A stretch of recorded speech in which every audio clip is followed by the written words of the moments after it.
welcome back to my channel. My name is Ajwa and I hope this video finds you well. If you are new to this channel, please consider subscribing. And to all my returning subscribers, thank you so much for being here. I'm relatively new to this whole freelance community, but I guess feel there are so many things I see that are quite bothersome to me.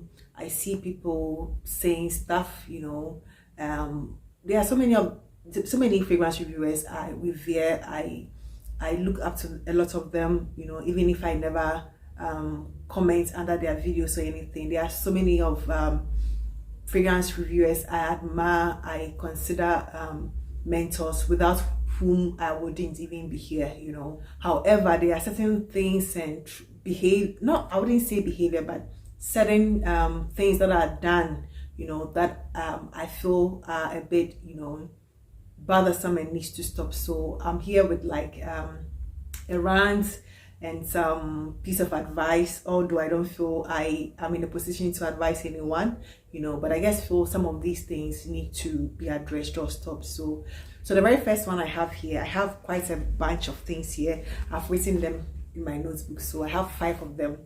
And the first one I think that I think needs to stop is people or freelance other reviewers criticizing other people's purchases. To me, I guess feel like it's unhealthy, because when people purchase fragrances, most likely because they can afford it or they have the support to be able to afford it.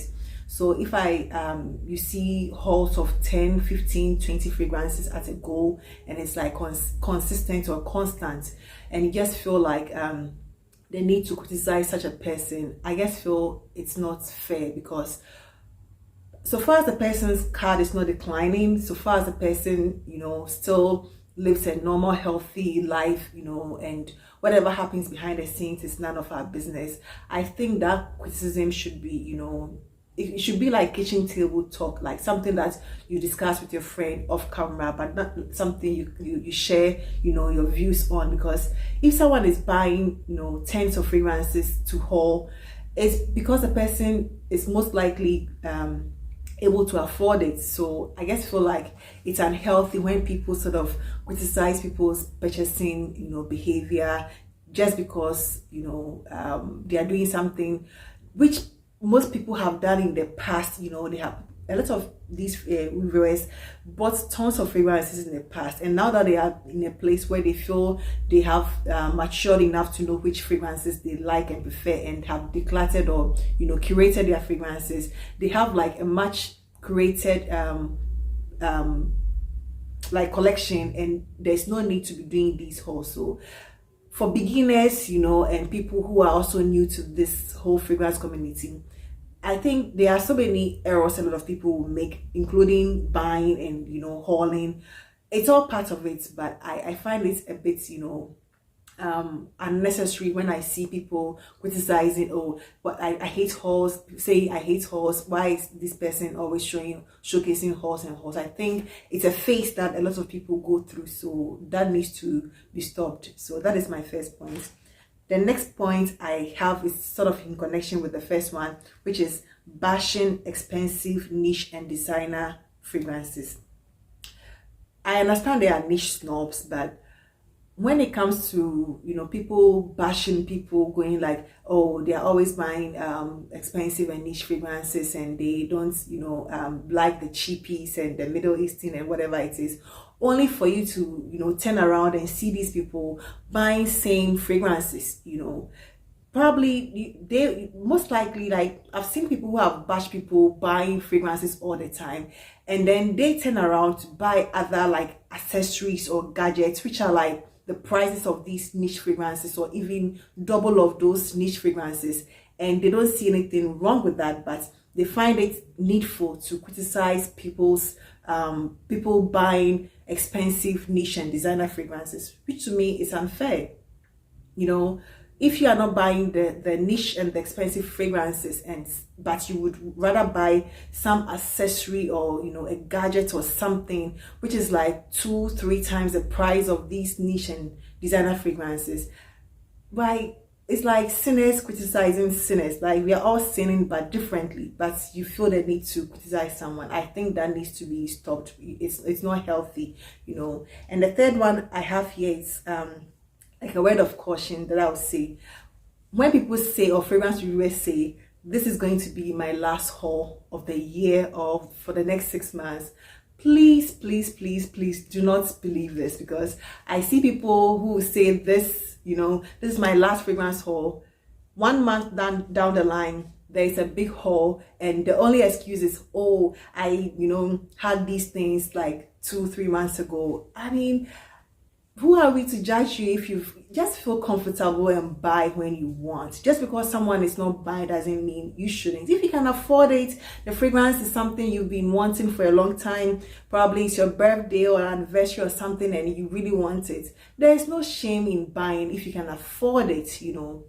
So I don't see why you should just lie to people, you know, let people think, oh, I'm sort of vibing with this person because she or he is on a no buy, you know, period, when you suddenly turn around and then you go and purchase someone, and it's like, why are you, you know, lying to us or your loyal viewers? You know, if it's going to be your last haul, let it be your last haul. Don't come back 2 days later and say, I'm allowed to change it. Yes, everybody's allowed to change their mind, but you know, these things have effects. Like, you are an influencer. You influence people's decisions, purchases, and thoughts. So it doesn't matter. You might see it as something trivial, but it really affects someone. So if you say this is your last haul, let it be your last haul. I like people who wouldn't, you know, people generally will not come out and say, this is my last haul for the year, whatever. They will not say anything when it comes to buying and all these things. They go ahead and buy, and people still watch their videos, you know. So I would rather be silent on saying this is my last haul for the next 5 years. Or if you come and say, okay, I think I'm going to cut down on my buying, it's more understandable than to say it's my last haul only to turn around and then have a next big haul. So that is one I also think needs to, you know, be sort of looked at critically. The next one that I have here is what I say for people to be wary of, is when people say this is a must-have. There is nothing that is a must-have when it comes to fragrances, as with any other thing, unless it's going to contribute to your survival. No fragrance is a must-have, trust me. Like, if you have 2, 3, 4 fragrances, those are enough, you know. Those are enough. You don't need it unless you have a YouTube channel, or you also have a business related to fragrances that you need to be showcasing fragrances. But the few that you have, trust me, are enough. You know, there are lots of these niche and designer fragrances I do not have. I have sampled them and they don't even smell nice, you know, but to me, but people rave about them as though it's the next big thing, you know, that your survival depends on, which I find quite disheartening. So you don't need to have anything. Like, I do it myself.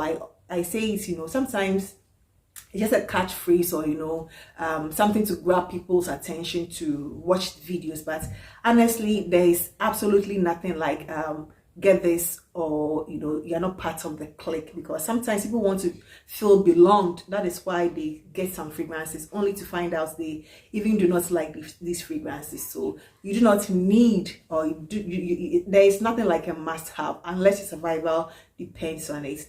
And the last one here is that take every single thing fragrance reviewers say with a pinch of salt, including myself and any, you know, even the ones you highly regard. Like, take it with a pinch of salt, because people's nose are different, what they smell are different. What might be appealing and sexy to me might be just ordinary to someone. So if someone is making a comment and over sensationalizing the whole thing, take it with a grain of salt, because you know, there is more to what you see. Probably it's just PR, it's just something the person was gifted, you know, and they have to just say something to make people happy about. So take every single thing with a grain of salt. I understand people would be a bit sensitive with these huge hauls and expensive fragrances because of the economic climate, you know, worldwide. So it is just like a bit insensitive. But aside that, if the person has the means to do it, you know, because outside YouTube,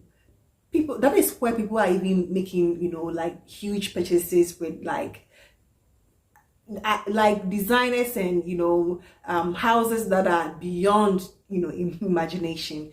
People are buying these things, you know, in astronomical numbers outside YouTube. So based on the, you know, what you feel comfortable with, your funds available and all, you can go ahead. But please stop criticizing people's purchases. Please stop, you know, saying people buy just niche and whatever it is, only to turn out to be part of the clique, you know. So these are all I have for you, and I hope I do not make any enemies out of it. But I also hope this one helps, because sometimes I listen to some of these things or similar, you know, things by content creators, and it helps me a lot, because it you know, it makes me tap into the human side of them, to know that it is not, you know, it is not just what meets the eye. There are layers to this whole thing, you know. People just have to say things just because they have to, you know, because they are being paid, or, you know, being sponsored to do all these videos. So please take everything with a grain of salt. So thank you so much, and I hope this video finds you well. Please take care, and I'll see you in my next video. Bye bye.